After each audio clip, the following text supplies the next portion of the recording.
Hello everyone, आप सभी को प्रभात का नमस्कार। फिजिक्स वेदा ऑनलाइन क्लासेस में आप सभी का स्वागत है।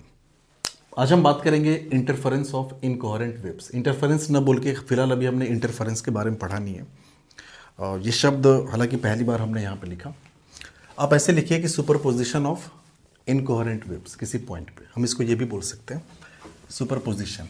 इंटरफेरेंस और सुपरपोजिशन कुछ अलग नहीं है, एक ही है, लेकिन इंटरफेरेंस नाम से हम थोड़ा सा आगे पढ़ेंगे।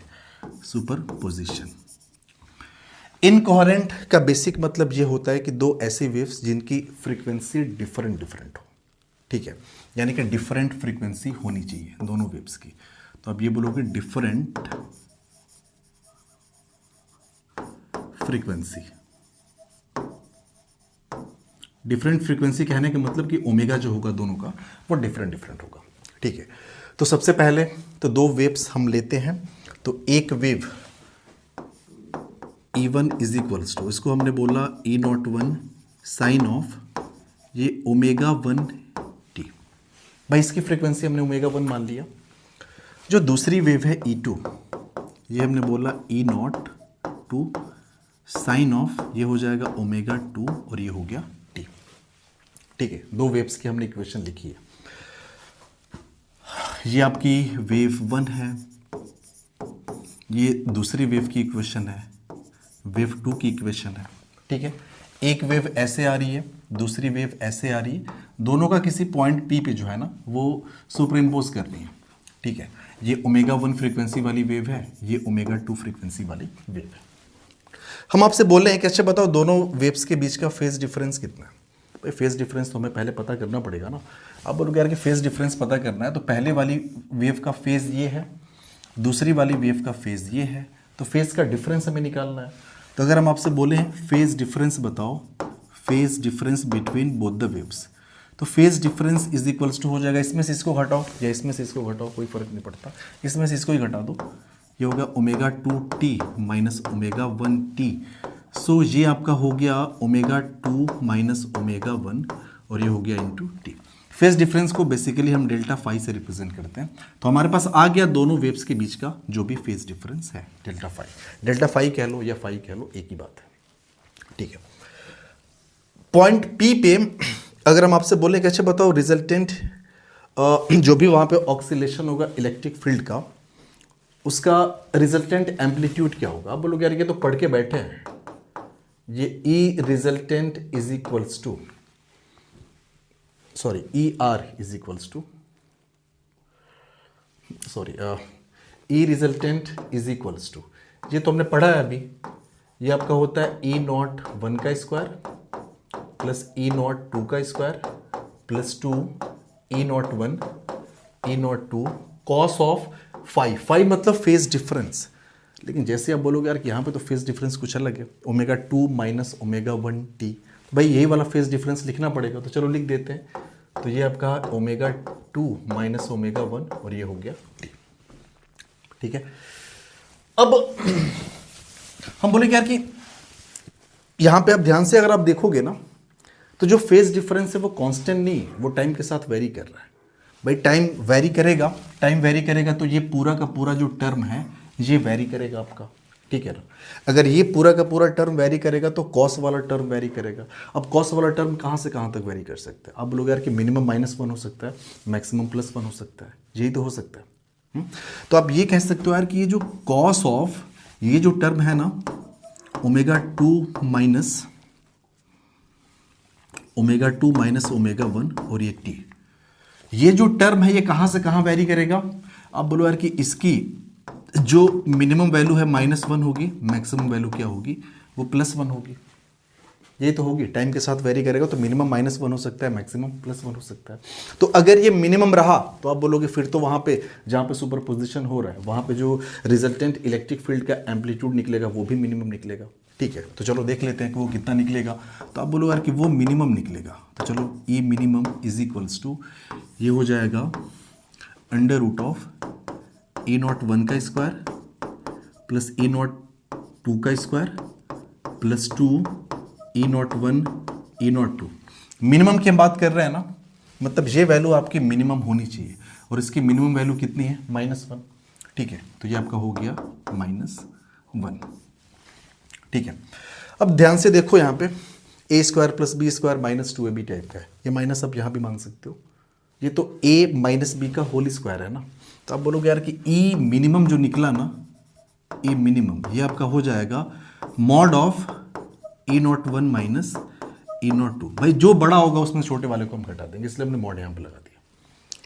साथ ही साथ हम आपसे बोलें बताओ मैक्सिमम वहाँ पे कितना होगा, तो मैक्सिमम भी आप कैलकुलेट कर सकते हो कि वेन ये जो टर्म है ये मैक्सिमम है, तो मैक्सिमम ये टर्म कितना हो सकता है, +1 हो सकता है। तो when cos of ω2 minus ω1 t is equals to +1, उस केस में जो ये एम्पलीट्यूड हुआ करता है आपका इलेक्ट्रिक फील्ड का वो मैक्सिमम होगा। तो हमने यहाँ पे लिखा E max is equals to, E max हो जाएगा √of E01 का स्क्वायर प्लस E02 का स्क्वायर प्लस 2 E01 और E02 कॉस ऑफ फाई को तो हमने +1 कर दिया, ठीक है ना, ये हो जाएगा +1। अब ध्यान से देखो A square plus B square plus 2ab, ये तो a प्लस बी का होल स्क्वायर हो गया। तो ई मैक्स की वैल्यू भी हमें पता चल गई, ये आपका हो जाएगा E01 प्लस E02 के बराबर, ठीक है। तो हमने ये पता कर लिया कि अगर इनकोहेरेंट वेव्स हैं, अगर दोनों वेव्स आपके इनकोहेरेंट हैं, तो पॉइंट ऑफ सुपरपोजिशन पे जो इलेक्ट्रिक फील्ड का ऑक्सीलेशन होगा उसका मिनिमम एम्पलीट्यूड इतना होगा और जो मैक्सिमम होगा वो आपका इतना होगा, ठीक है। मिनिमम और मैक्सिमम की हमने बात कर ली। ज़रा हम बात करते हैं इंटेंसिटी के बारे में कि यार वहाँ पे इंटेंसिटी क्या होने वाली है। तो जैसे इसकी इंटेंसिटी मान लेते हैं कि I1 थी, यहाँ से जो वेव आई इसकी इंटेंसिटी हमने मान लिया I1, इसकी इंटेंसिटी को हमने मान लिया I2, ठीक है ना, इंटेंसिटी I1 और हमने I2 मान लिया। रिजल्टेंट इंटेंसिटी का अगर आपको रिलेशन याद हो तो हमने पढ़ा है I resultant is equals to I1 plus I2 plus 2 √I1 और ये भी आपका √I2 कॉस ऑफ फाई का मतलब क्या होता है भैया, फेज डिफरेंस, और यहाँ पे फेज डिफरेंस क्या है, ω2 माइनस ω1 इंटू टी। तो ये आपका है ω2 माइनस ω1 और ये हो गया t। ये रिजल्टेंट इंटेंसिटी होगा एट पॉइंट P जहाँ पे सुपरपोजिशन हो रहा है दोनों वेव्स का, ठीक है। यहाँ भाई वही सीन है। अब बोलो यार कि देखो पहली बात तो ये कि इसकी जो वैल्यू है -1 से लेकर +1 तक वेरी करेगी, ये वाला जो टर्म है यहाँ से लेकर यहाँ तक है। भाई टाइम बदलेगा ना, जब t बदलेगा तो ये पूरा टर्म चेंज होगा, ये अगर एंगल चेंज होगा ये तो कॉस का टर्म चेंज होगा, और कॉस कहाँ से कहाँ बदल सकता है, -1 से +1, इसके अलावा तो कहीं जाएगा नहीं वो। अब सवाल ये उठता है कि जैसे मान लो कि यहाँ पे ये पॉइंट P है, दोनों वेव्स यहाँ पे आई, इस पॉइंट P पे दोनों वेव आपस में सुपर इम्पोज हो रही हैं। हम आपसे बोलें कि अच्छा बताओ यहाँ पे मैक्सिमम इंटेंसिटी क्या हो सकती है। आप बोलोगे मैक्सिमम इंटेंसिटी तब होगी जब ये वाला टर्म आपका मैक्सिमम होगा। तो आई मैक्स आप डायरेक्ट बोल सकते हो, आप बोलोगे यार कि आई मैक्स बराबर हो जाएगा I1 plus I2 plus 2 √I1 √I2, ये आई मैक्स की वैल्यू होगी। हम बोले कि मिनिमम इंटेंसिटी यहाँ पे क्या हो सकती है, आप बोलोगे मिनिमम तब होगी ना जब ये वाला टर्म पूरा मिनिमम हो, और ये मिनिमम कॉस का टर्म मिनिमम -1 हो सकता है। तो जब इसको -1 करेंगे तो यहाँ पे माइनस आ जाएगा।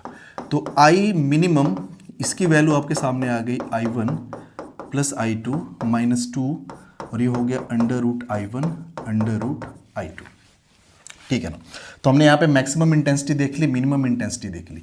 अब मान लो कि यहाँ पे अगर हम बोले कि यार अगर कोई आदमी मान लो देख रहा है, इंटेंसिटी को देखना चाहता है, ऐसे इमेजिन करें, तो उसको क्या दिखाई देगी, उसको मिनिमम इंटेंसिटी दिखाई देगी या उसको मैक्सिमम इंटेंसिटी दिखाई देगी।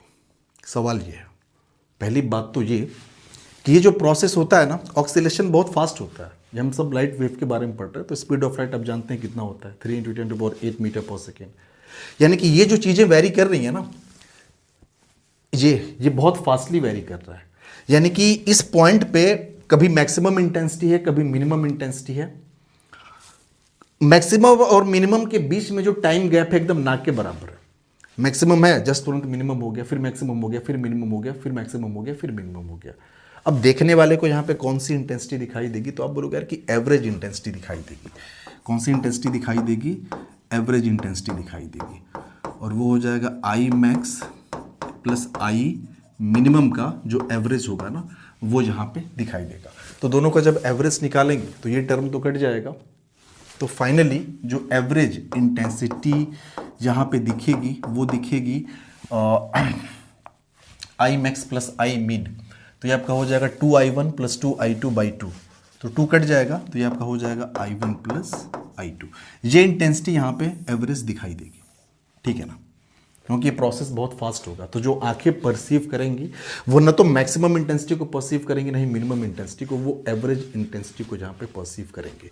इस चीज़ को आप ऐसे भी देख सकते थे, आप ऐसे बोल सकते थे यार कि देखो कॉस जो है -1 से +1 तक वेरी कर रहा है। कहाँ से कहाँ वेरी कर रहा है? आप बोलोगे -1 से लेकर +1 तक वेरी कर रहा है। अगर -1 से +1 के बीच का अगर हम एवरेज निकालें तो वो हो जाएगा 0। क्या हो जाएगा? 0। तो आप बोलोगे यार कि ये पूरा टर्म अगर 0 हो गया तो ये पूरा टर्म आपका हो जाएगा 0। तो बचा क्या? आई रिजल्टेंट बचा I1 plus I2। I minimum की बात कर लो, आप बोलोगे यार कि यहाँ पे सॉरी इसका एवरेज 0 हो गया। कॉस का एवरेज कितना होता है? यहाँ पे हम लिख दे रहे हैं कि जो कॉस ऑफ ये ω2 माइनस ω1t, इसकी जो एवरेज वैल्यू होगी वो हो जाएगी 0। तो अगर इसकी एवरेज वैल्यू को हम 0 कर दें तो जो रिजल्टेंट इंटेंसिटी है उसकी हमें एवरेज वैल्यू पता चल जाएगी। और ये पूरा का पूरा टर्म जब 0 हो जाएगा तो सिर्फ बचेगा I1 प्लस I2। तो ये आपका बचा I1 प्लस I2। तो चाहे ऐसे आप निकालो चाहे ऐसे निकालो, बात एक ही है, ठीक है ना। तो इनकोहेरेंट सोर्स जब सुपर इम्पोज होती है तो ये सीन होता है वहाँ पे, ठीक है।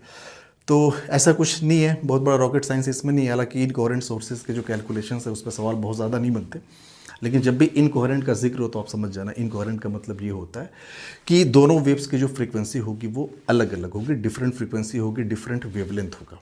सोर्स मोस्ट प्रोबेबली दोनों केस में अलग अलग होंगे, क्योंकि भाई फ्रीक्वेंसी जो होता है ना वो सोर्स का नेचर होता है।